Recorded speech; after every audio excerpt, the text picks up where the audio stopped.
Today we're going to talk about the second visit. We're going to do a secondary impression.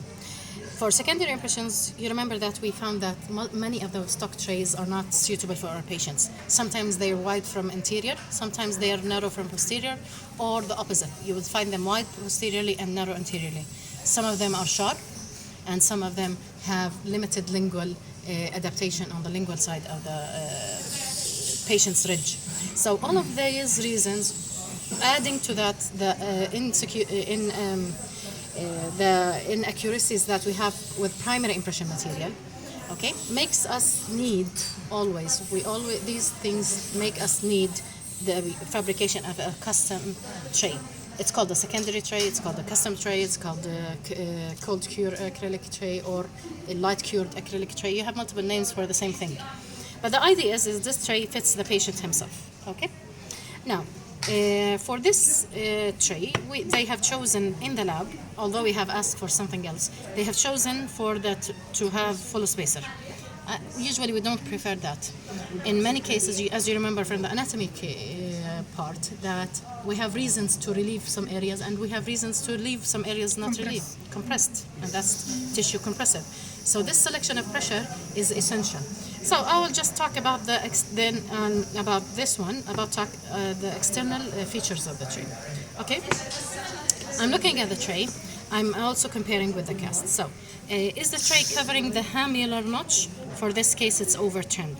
The hamular notch is here, and this should have been covering up to here. So you have a task of covering it while you're doing the border molding.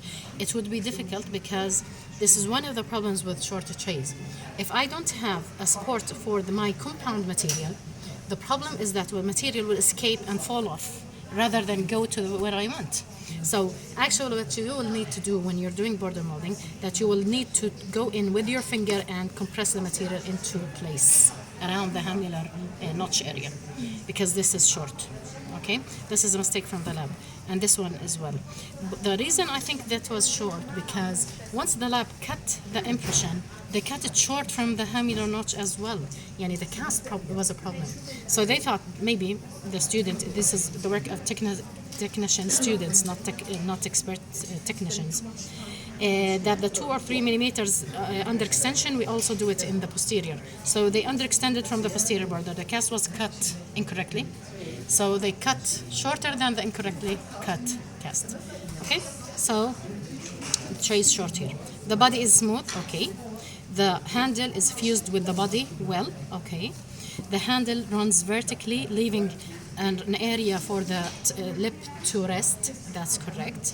You could see the errors in handles in another video that I already posted.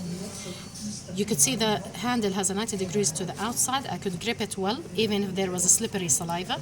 It's fine with me because the angle is correct. There is a 3 millimeter clearance running with the frenum notch opposite each frenum. This freedom of movement will cause me to register the frenum very well. They have opened opposite to the buccal freni, both of them. That's good.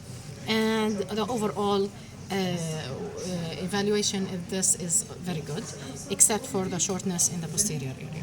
Okay? Thank you.